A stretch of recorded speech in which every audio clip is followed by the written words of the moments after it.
Coach? Good morning. How you guys doing? Hey, pretty good, man. Thanks for taking a few minutes. I know you got a busy morning, but wanted to catch up with the Panthers. And what's going on with you guys, man? 12 in a row? Yeah, we're playing well at the minute. It's been kind of a crazy season. You know, we dealt with some injuries right in the beginning. Of course, Bridget Ruski hurt herself in one of the scrimmages. So we were, without her for the first 7 games. And, to my kids' credit, they all kind of stuck together and everybody kind of stepped up. And, yeah, it's been real challenging but real enjoyable. Who really stepped up in that early part of the season for you? Obviously, that's a tough blow. Bridget's one of the best athletes in South Jersey and does so much for you guys. Mm-hmm. How did you handle that when she was out? That can really affect several different positions in the lineup. Yeah, we made some adjustments, and I think Allison Hunter and Jenna Hurley have been fantastic from the start. Allison's been handling the ball a little bit more for us. Even with Bridget coming back, which has worked out pretty well. But one thing I have is I have really tough kids who play together and who want to be coached. And they understand, at different stages in the season, you're going to face adversity.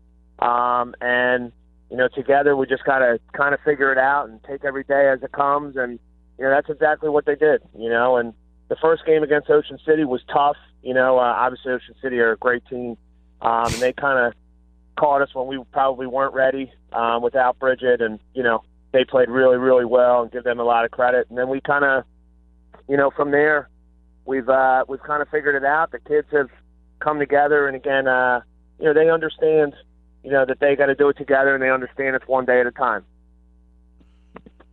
Coach, what's it like coaching some of these girls who are multi-sport athletes and really good at several different sports? I mean, Bridget's an incredible lacrosse player. Jenna Hurley, like you mentioned, she's an outstanding field hockey player. So these girls, they're all about athletics and academics, and they come to work every day, get the job done. It's got to be great to coach girls like that who are so focused on what you're doing. Even if basketball might not be their number one sport, they're completely focused on that in the winter months, and really it's got to be great to coach girls like that that are so competitive. They want to win every time they step on the floor. I love coaching this group, and I love coaching multi-sport athletes. Unfortunately, I think I'm in the minority when I say that, I think the kids should be playing other sports. I think there's too many kids that are specializing in certain sports, not just basketball, but in one sport too early when they should be playing other sports and making an impact on their athletic department and making an impact on their school in different areas. But I love coaching this group. I just think, like I said, I don't necessarily have quote unquote basketball players, but I got really, really tough athletes who play other sports, who understand that, it's about being part of a team, who understand how to win. You said it there. They're ultra competitive, and they want to be coached. And, to me, you can't put a price tag on, having the experience, whether it's basketball or not, in different sports. They're used to winning in different sports. So, you have a group who, again, want to win, understand what it means to win. And now, it's up to the coaching staff to kind of take care of the basketball side of it. Talking with John Leahy, girls basketball coach at Middle Township High School. Coach, I think the greatest thing about coaching athletes like that who are so competitive in different sports is they kind of understand the ebb and flow of the season. They know when to back off a little bit, maybe take it a little bit easy, not take it easy to practice, but not go 100% because they know they're going to need their energy for later in the week, that kind of thing. They know when to get psyched up for certain games. They kind of understand what it takes to get through the grind of a long season.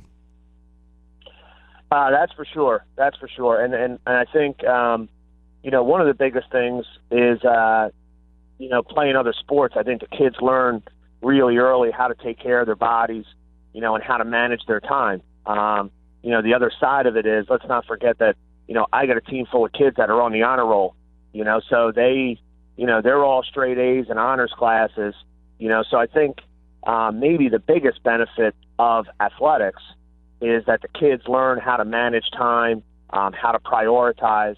And like you said, in terms of sports specifically, they learn how to take care of their bodies. They understand that, the season is a grind. It's a marathon. It's not a sprint, and they understand, like, days like today when we're off, that, they're going to have their feet kicked up on the couch. Hopefully they'll be watching a little basketball on TV, but I'd be happy enough if they're just resting.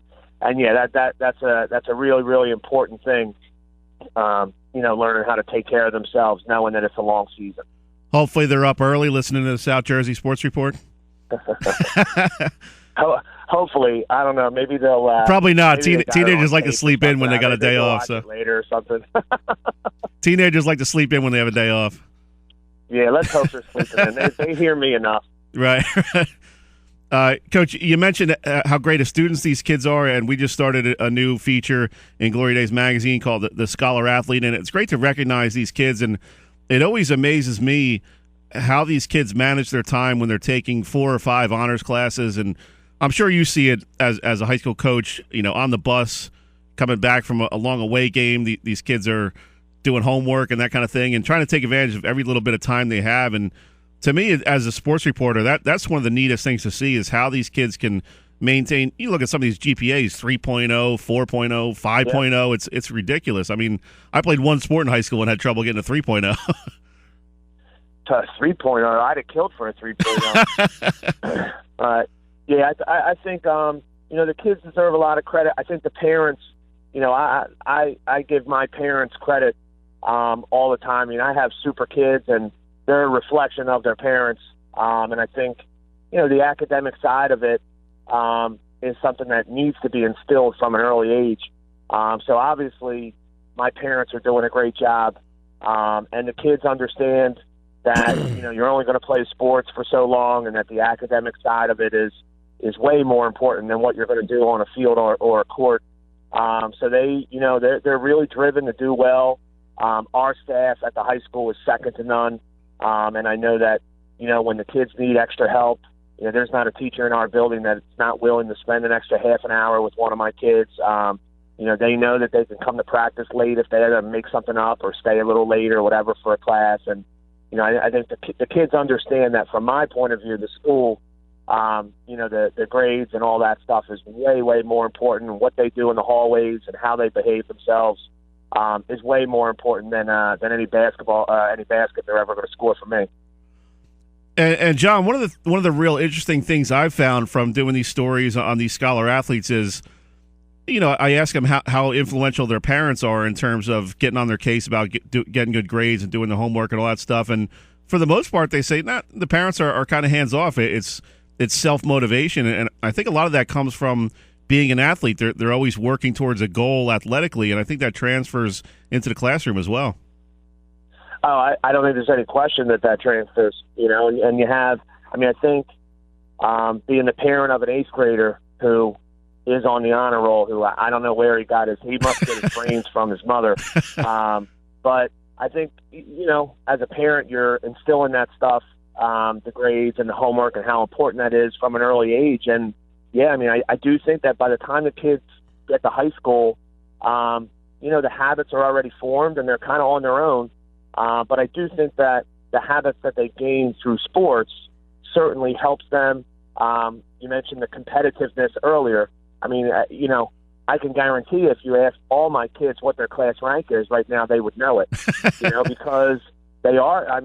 They're driven to, if they're ranked number 15, they want to be ranked number 12, and they're looking at what they have to do, to get better. And it's neat, and when you have kids like that have kind of a natural motivation, a self-motivation, and just a natural will to want to be better, the coaching part becomes a lot more fun. Talking with John Leahy, girls basketball coach at Middle Township High School. Coach, before we let you go, what's it like when you're coaching a team that's on this kind of hot streak? You've won 12 in a row. It's got to be neat to go to practice every day and games, and everybody's kind of got that pep in their step. They want to get to the court. They want to get better. Talk about that for just a quick minute about what that's like when everything's going well and you just want to keep going, and it's got to be great to just you're feeling that excitement all day just to get to the court. Yeah, it's exciting. I think, the probably the best thing about this group is that they understand that even though we're playing well and even though we're heading in the right direction, they understand that we can get better and that we're going to have to get better if we want to achieve our goals, which is, hopefully winning championships at the end of the season. Our group, I don't think they look at the record necessarily. I think they look at hey, our zone offense has to get better, or I got to shoot the ball better. I got to get some extra shots. We don't have a practice where we don't have at least a handful of kids there early shooting foul shots or staying late shooting extra fouls or jump shots. So, that's the neat thing. And yeah, everybody, I think you're always energized when you're winning, especially when you're beating good teams. And we've played a really, really difficult schedule and played some great teams. But I think the kids really, really understand that, it's a day-to-day process, and they want to get in the gym, and they want to improve, and they want to compete because they do understand, and we're going to have to get better if we want to achieve our goals at the end. Well, Coach, thanks for taking a few minutes. Good luck the rest of the way. You got some work cut out for you. There's a lot of teams hot on your heels for that Cape Atlantic League tournament. Yeah, it's going to be tough, but it's a great time of year, so we'll hopefully put it all together and make a run at the end. All right, man. Enjoy the weekend. Thanks, Coach. I appreciate your time. Thank you. You got it. That's Coach John Leahy in Middle Township Girls Basketball, the hottest team in South Jersey right now with 12 straight wins